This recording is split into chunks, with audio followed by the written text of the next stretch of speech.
English education hub में आपका स्वागत है। दोस्तों, आज हम एक ऐसी कविता की बात करेंगे जो है तो छोटी सी, लेकिन इसके मायने बहुत बहुत गहरे हैं। हम बात कर रहे हैं रॉबर्ट फ्रॉस्ट की रेवलेशन की। चलिए इसके राज को एक साथ परत दर परत खोलते हैं। तो शुरुआत करते हैं इस कविता के शायर से, रॉबर्ट फ्रॉस्ट। फ्रॉस्ट का जादू पता है क्या था? वो लिखते तो बिल्कुल आम बोलचाल की भाषा में थे, लेकिन उनकी सीधी सादी कविताओं के अंदर जिंदगी के बड़े बड़े सच छुपे होते थे। और रेवलेशन इसका एक जबरदस्त एग्जाम्पल है। चलिए सीधे चलते हैं कविता के पहले हिस्से में। Stanza 1, the hidden heart. यहाँ फ्रॉस्ट एक ऐसा सवाल उठाते हैं जो शायद हम सबके दिल में कभी ना कभी आया है कि आखिर हम अपनी असली फीलिंग्स, अपने असली जज्बात छुपाते क्यों हैं। ओके, तो ये है पहला स्टैंजा। ध्यान से सुनिएगा। We make ourselves apart behind light words that tease in flout, but oh the agitated heart till someone find us really out. यहाँ फ्रॉस्ट एक दीवार की बात कर रहे हैं दोस्तों, पर ये ईंट पत्थर की दीवार नहीं है। ये वो दीवार है जो हम खुद अपने आसपास खड़ी करते हैं। तो ये दीवार बनती कैसे है? फ्रॉस्ट कहते हैं लाइट वर्ड्स से, मतलब हल्की फुल्की बातें, मजाक, टाणे, ये सब एक मास्क की तरह काम करते हैं, एक मुखौटा। लेकिन उस मुखौटे के पीछे है एक एजिटेटेड हार्ट, एक बेचैन दिल, एक ऐसी अंदरूनी उथल पुथल जो तब तक शांत नहीं होती जब तक कोई उस मास्क के पार झांक कर हमें सच में फाइंड अस रियली आउट ना कर ले, मतलब हमें सच में समझ ना ले। तो ये तो हुई छुपाने की बात, लेकिन जब सच बोलने की नौबत आती है तब क्या होता है? यही है हमारा स्टैंजा 2, द रिलक्टेंट ट्रूथ। और ये झिझक, ये रिलक्टेंस सबसे ज्यादा कब होती है? जब हमें सच अपने सबसे करीबी लोगों को बताना हो। अब इसे सुनिए। Tis pity if the case require, or so we say, that in the end we speak the literal to inspire the understanding of a friend. Frost यहाँ एक कमाल का लफ्ज इस्तेमाल करते हैं, टिज पिटी, मतलब बड़े अफसोस की बात है। जरा सोचिए इस पर।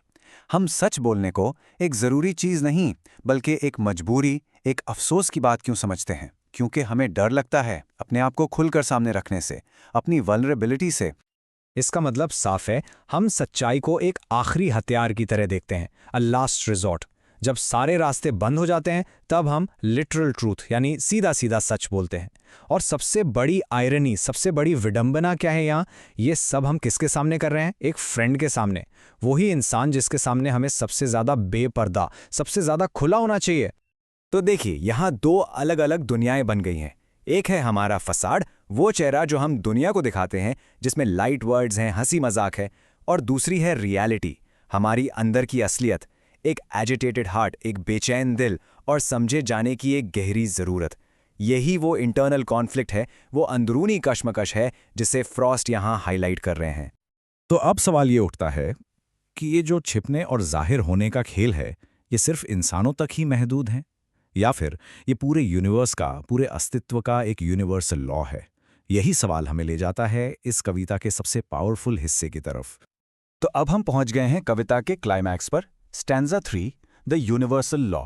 यहाँ फ्रॉस्ट इस पूरी बात को एक पर्सनल प्रॉब्लम से उठाकर एक यूनिवर्सल रूल बना देते हैं। वो कहते हैं कि ये सिर्फ आपकी या मेरी कहानी नहीं, ये तो इस कायनात का नियम है। अब जरा इन आखिरी लाइंस को सुनिए और इनके स्केल पर, इनकी विशालता पर गौर कीजिए। But so with all, from babes that play at hide and seek to God afar, so all who hide too well away must speak and tell us where they are. Frost ने यहाँ hide and seek यानी लुकाछिपी के खेल की कितनी खूबसूरत analogy दी है ना? और वो कहते हैं कि ये नियम सब पर लागू होता है, फ्रॉम बेब्स टू गॉड। लुकाछिपी खेलते छोटे बच्चों से लेकर दूर बैठे उस परमेश्वर तक। मैसेज बिल्कुल क्लियर है। अगर आप टू वेल छिप गए, मतलब इतनी अच्छी तरह छुपे कि कोई आपको ढूंढ ही ना पाए, तो आप अकेले रह जाएंगे।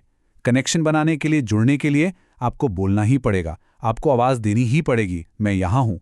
यही सेल्फ रेवलेशन है। ये एक ज़रूरत भी है और एक तरह से मजबूरी भी।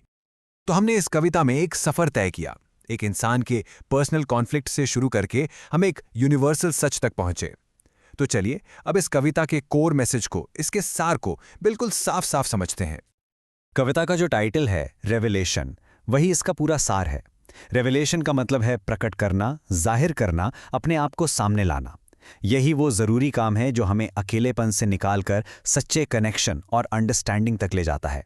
तो याद रखिएगा, अपनी असलियत को जाहिर करना कमजोरी नहीं है, बल्कि ये तो इंसानी रिश्तों की सबसे पहली और सबसे ज़रूरी शर्त है। और मैं आपको इसी एक सवाल के साथ छोड़ जाता हूं। आज की इस डिजिटल दुनिया में जहां हम सब इंस्टाग्राम पर, फेसबुक पर अपनी एक परफेक्ट क्यूरेटेड प्रोफाइल बनाते हैं, उस दुनिया में रॉबर्ट फ्रॉस्ट के बीइंग फाउंड आउट का क्या मतलब है? सच में किसी के द्वारा पहचाने जाने का, समझे जाने का आज के ज़माने में क्या मतलब है? इस पर ज़रूर सोचिएगा। अगर आपको ये एक्सप्लेनेशन पसंद आया हो तो ऐसे ही और कंटेंट के लिए सब्सक्राइब ज़रूर करें। Thank you.